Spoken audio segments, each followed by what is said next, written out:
Everyone knows that Nvidia is currently the leader in game support for upscaling technologies, but how far behind were AMD and Intel throughout 2025? Could RDNA 4 owners access FSR 4 in the majority of games released in 2025, or was there a significant gap to Nvidia? How has Intel gone convincing developers to include XeSS support? I've crunched the numbers on over 100 games released last year to find the actual answer to this question for both upscaling and frame generation, so we can really see where the feature gap stands right now.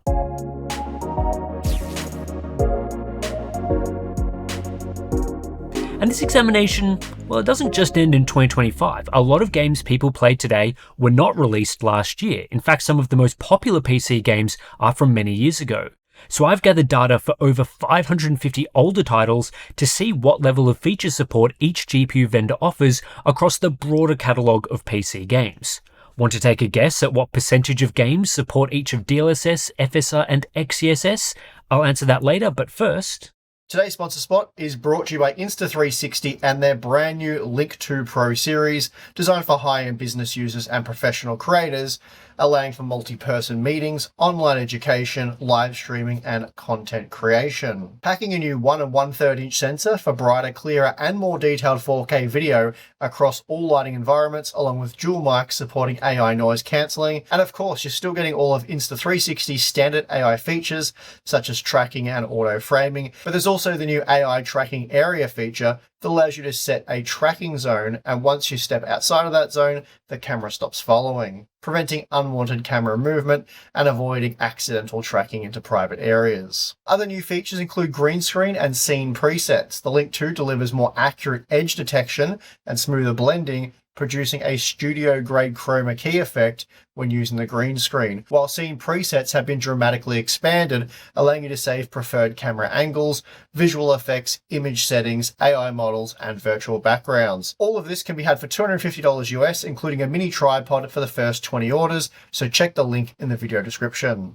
First up, you should probably know how I gathered this data. The starting point is the excellent list over on the PC Gaming Wiki of games that support high-fidelity upscaling. This community-maintained list is pretty comprehensive. It includes whether a game has FSR, DLSS, and XeSS support, along with the version and when that technology was added to the game. But this list is not completely accurate. There are some missing games, feature support in each title isn't always correct, and some info is out of date. So I went through and extensively cross-referenced the data in this list with other sources to create a final list that is as accurate as possible. This was done by me, a human, not AI, because surprise, surprise, AI is not very good at generating this list without significant errors. The initial data for 2025 includes 118 games that support at least one form of upscaling, all released in the 2025 calendar year, excluding early access titles. I want to focus on 2025 to begin with because Nvidia and AMD both released major updates to their software suite at the start of the year, Nvidia with DLSS 4 and AMD with FSR 4. Exploring 2025 gives us an idea of what game support has looked like since these major updates, then later we can look at how good retroactive support has been for existing titles. DLSS upscaling is available in 114 of these 118 titles, so in games that do support upscaling, DLSS is almost always available. A track record of 97% is exceptional, and almost all of these games support the very latest version, either through a native DLSS 4 integration or via Nvidia's driver upgrade feature. There are two games I would class as notable omissions. Civilization 7 only supports FSR 3.1 and XeSS 1.3, but not DLSS for whatever reason. And then Split Fiction only supports FSR 3.1.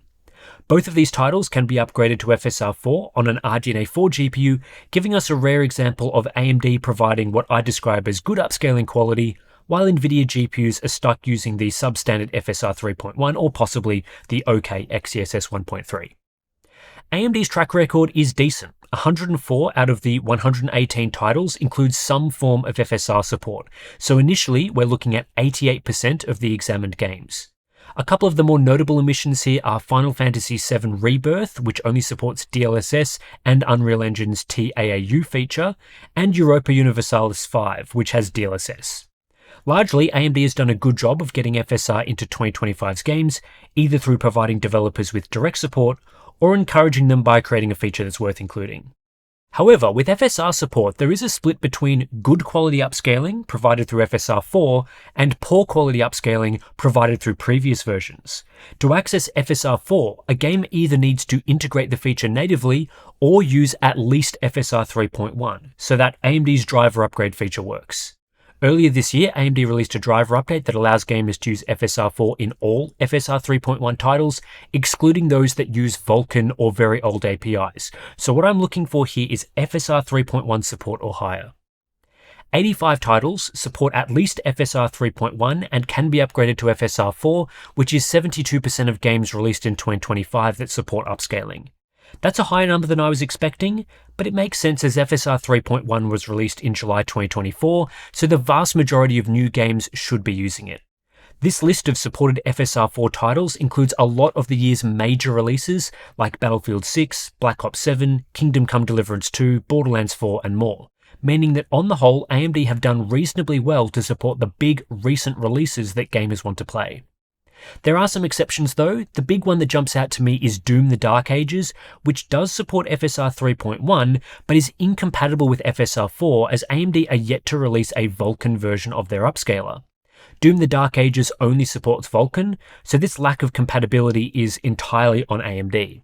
It's baffling to me that they still don't have a Vulkan version as of nearly a year after the initial release of FSR 4, and this will continue to be problematic for any future Vulkan releases. Outside of that, several other titles did release with an older version of FSR and haven't been updated to support FSR 4. These include NBA 2K26, Skate, Avowed, and Jurassic World Evolution 3. The other thing to look out for is any delay in supporting DLSS or FSR.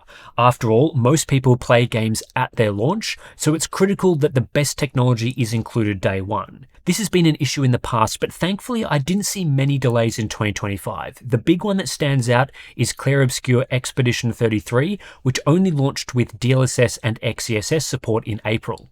It wasn't until December that the game was updated to support FSR of any kind, now supporting FSR 4, but after 232 days of delay. Football Game Rematch also only added FSR support after a 160-day delay.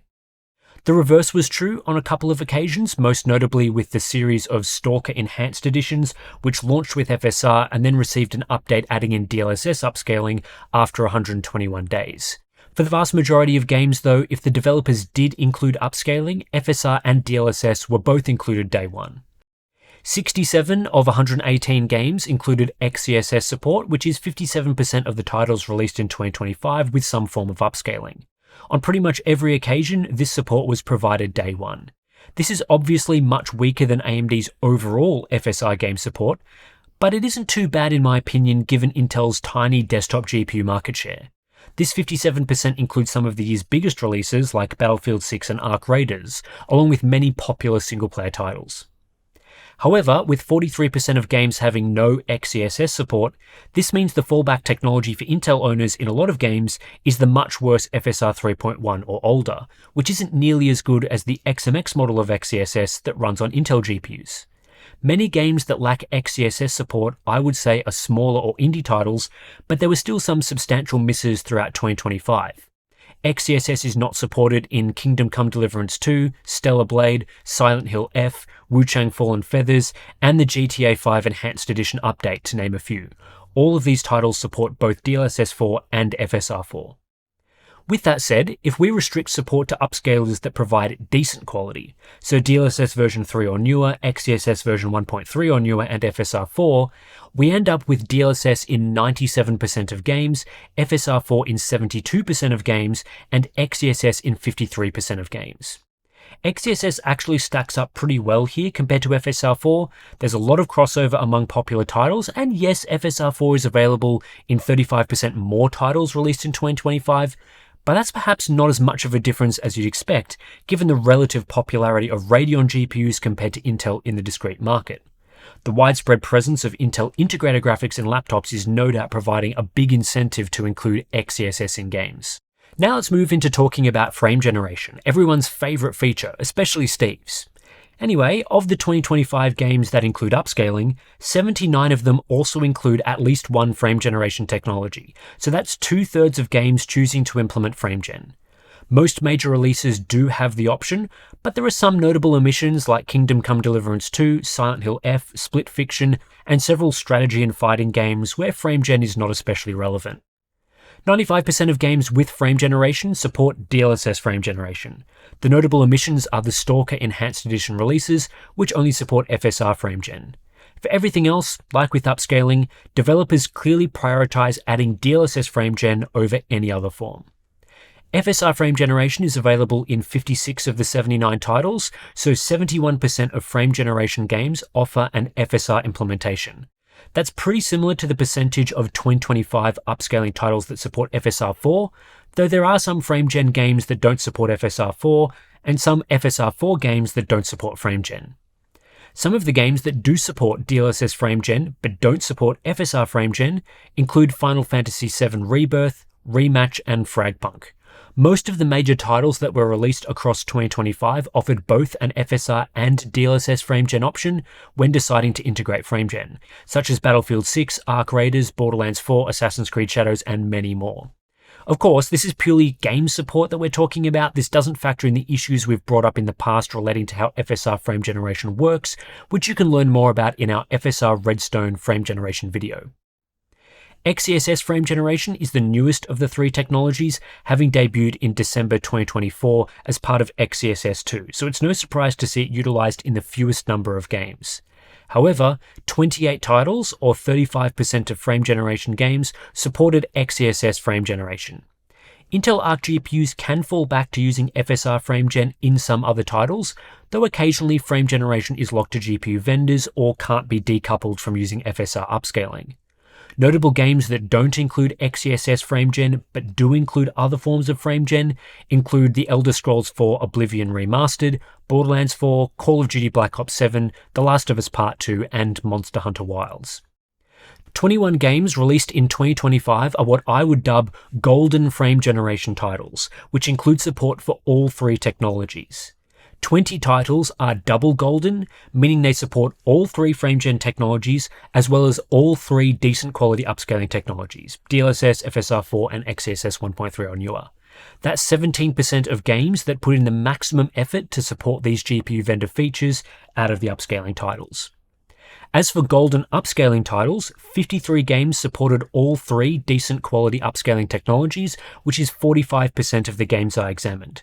Obviously, this is not every game released in 2025, but it was good to see that many major game developers are putting in the effort to integrate a broad range of technologies, despite Nvidia's dominance in the gaming GPU market. So that's a look at feature support across the most recent titles from 2025 after the release of the latest technologies. Obviously, Nvidia is in a dominant position with the best support across the board, but AMD and even Intel GPU owners shouldn't feel too left out. Most major new releases that integrate DLSS also include support for FSR4, and in many cases XeSS as well. I would expect that to be the norm moving forward, unless we go back to companies playing funny business trying to block other technologies from their quote-unquote sponsored titles. But what is the situation in games prior to 2025? This is where Nvidia really pulls ahead of the pack. Now for these games I've only looked at upscaling and I'm largely relying on the PC Gaming Wiki list, but this list is pretty comprehensive. It includes over 550 titles that support temporal upscaling, so DLSS 2, FSR 2, XeSS 1 or newer, that were released prior to 2025. Some of these titles are still in early access. 90% of games released prior to 2025 that include temporal upscaling support DLSS, and a large majority of these titles can be upgraded to use the latest DLSS 4 or 4.5 models. But for some of the oldest games that Nvidia doesn't support through their driver override feature, you're still getting access to at least DLSS 2, which is very usable. According to the list, around half of these titles natively support at least DLSS 3 era upscaling, which is even better. Some of the notable omissions that only include FSR but not DLSS include Resident Evil 4's remake, The Outer Worlds, The Callisto Protocol, Tiny Tina's Wonderlands, and Dead Island 2. Most of these were released in a window between mid-2022 and mid-2023, when AMD refused to comment on whether they were blocking DLSS support in games they had a partnership with. Since the start of 2024, the rate of games that support FSR but not DLSS has significantly reduced. It still happens occasionally, but we're talking about less than 20 titles across a 2-year period. 64% of games released prior to 2024 that featured temporal upscaling support FSR in some form or another. Of the 36% that don't support FSR, 11% include support for XeSS as an alternate option for Radeon owners, but that still means 32% of older titles don't include any GPU vendor upscaling solution on Radeon cards, while the vast majority of those games do support DLSS. The problem that AMD faces is that a lot of these older games only support up to FSR 3.0 upscaling, and in some cases just FSR 1. Both of these technologies, especially FSR 1, are significantly inferior in visual quality to DLSS, and you cannot driver upgrade titles to FSR 4 unless they support FSR 3.1 or newer. This means many comparisons in games released prior to 2025 are an upgraded DLSS 4.5 on an NVIDIA GPU versus a non-upgradable FSR 3.0 or older on a Radeon GPU. Just 17% of games with upscaling released before 2025 include FSR 3.1 or newer and therefore support FSR 4. In comparison, 90% of games support DLSS 2 or newer. This gives NVIDIA GPU owners upscaling with decent visual quality in many, many more titles than AMD offers to Radeon customers, and makes GeForce the obvious choice for gamers that want to play older titles. The biggest roadblock AMD are facing is convincing game developers to update their older games to use at least FSR 3.1. Some titles supported FSR 3.1 day one because at that point AMD had already released the technology. Stalker 2 is an example of that. A couple of other titles received FSR 3.1 updates within a few months during the early patch cycles, such as Star Wars Outlaws. But it's much rarer to see older games receive FSR 3.1 updates. Now, it has happened for some big titles. Cyberpunk 2077, the Spider-Man games, Ratchet & Clank Rift Apart, The Last of Us Part 1, Lies of P and Hogwarts Legacy are examples which received FSR 3.1 patches well after release. But this is the exception rather than the rule. Most of the time, AMD has not been able to get developers to go back and add FSR 3.1 or FSR 4 into their older titles that are no longer being, let's say, actively worked on. Some of the time, this isn't overly problematic for those with newer Radeon cards. Older titles are generally less graphically intensive and don't necessarily require upscaling, so it can be run happily using native rendering. This isn't always true though, such as for games like Alan Wake 2, where having FSR 4 support would greatly benefit those trying to use the ray tracing modes in that game. The other issue is the continued popularity of some of these older games, which do support decent DLSS upscaling, but don't support decent FSR upscaling. I think this is the biggest issue AMD need to overcome because this category includes some massive titles. Fortnite includes DLSS and XeSS but doesn't support FSR at all. Rainbow Six Siege and Overwatch support DLSS but only FSR 2. Baldur's Gate 3 is still one of the most popular single-player titles today. It can be upgraded to DLSS 4 but only supports FSR 2.2. Same with Red Dead Redemption 2. Same with Warframe. Palworld doesn't support FSR at all. These are some of the top 50 games on Steam right now. As for Intel GPU owners who want to use XeSS, 28% of games with upscaling released prior to 2025 have XeSS support, with 13% of the overall total supporting at least XeSS 1.3. This actually puts Arc GPUs in a better position for supporting older titles with high-quality upscaling than Radeon GPUs, as the XMX version of XeSS is pretty good and offers better image quality than the non-AI versions of FSR, even dating back to XeSS 1.0. There are quite a few titles that support XeSS but cannot be upgraded to support FSR 4, such as Starfield, Forza Horizon 5, The Witcher 3, Hitman, and Like a Dragon Infinite Wealth. Intel, though, largely suffers from the same issue as AMD when it comes to getting XeSS into existing titles, especially the big ones. Of the major games I complained did not support FSR 4, only Fortnite includes XeSS. Like with AMD, XeSS support is best in newer titles, though the adoption rate for XeSS in 2025 is behind that of AMD with FSR 4. So what conclusions can be drawn from this data? If you want to use upscaling or frame generation technology and you want the best overall game support, the clear leader right now with no question whatsoever is NVIDIA. Support is excellent across all the categories I looked at, from the latest single-player titles, to older games, to the most popular PC titles today. Nvidia have supported DLSS for the longest amount of time and started integrating DLSS into games the earliest, which has now led to a massive library of DLSS titles. About 3 times as many games support DLSS upscaling than FSR if we ignore older versions of these technologies that provide weak image quality. AMD's support for FSR4 is hit or miss.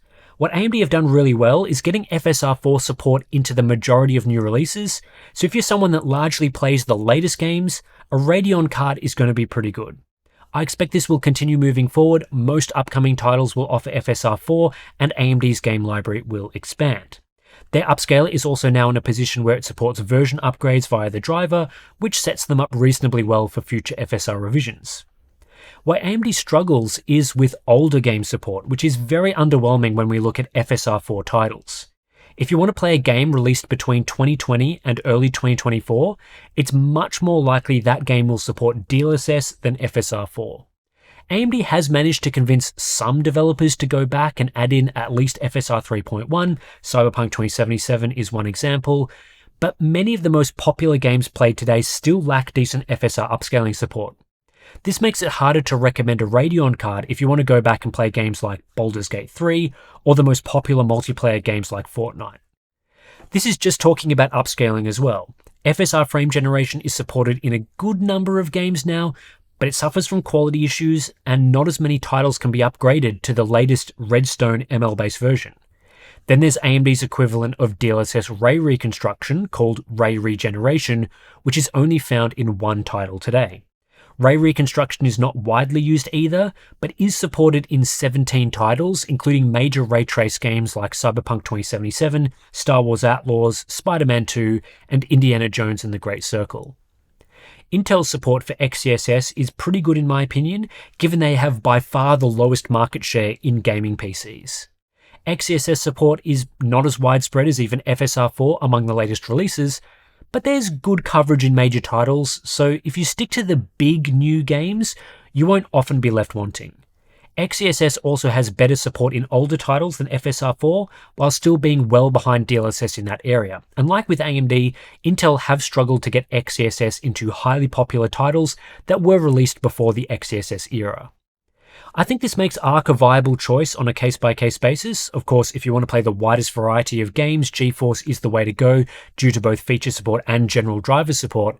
But Arc cards work pretty well in a lot of modern games. I'm thinking stuff like Battlefield 6, Arc Raiders, Call of Duty, and newer single-player titles like Clear Obscure.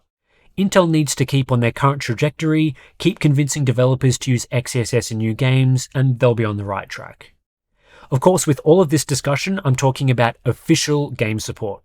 I'm sure some of you have been thinking, what about OptiScaler? Well, you can use tools like OptiScaler to go and add FSR4 or XeSS support into other DLSS games, but I personally don't believe gamers should have to rely on third-party tools like this. A lot of gamers just stick to what is included in the games themselves and don't mess around with enthusiast tools like OptiScaler. So even though it does work, you still get the broadest and easiest upscaling support with the GeForce GPU and DLSS. OptiScaler is also not always compatible or safe to use, especially in multiplayer titles with robust anti-cheat features, so first-party support is always the best with these features. So anyway, that's it for this video. Just a look at how DLSS, FSR, and XeSS support is shaping up across games both from the previous year, 2025, and years prior to that. If people are interested in this video and, people watch it and that sort of thing, we'll probably try update this for 2026 as well. So we'll assess all the games that are coming out this year and see whether, Intel and AMD can up those numbers when it comes to FSR and XeSS support at the end of the year. So we'll stay tuned. We'll keep looking into that sort of thing for you. But yeah, for now, GeForce DLSS is the way to go for the best game support. Anyway, thanks for watching. If you do want to support Hardware Unboxed directly, we have our Patreon page. Links to that is in the description below. If you sign up, you get access to some pretty cool benefits, Discord community, monthly live streams, BTS content, plenty of good stuff. So thanks for watching, and I'll catch you in the next one.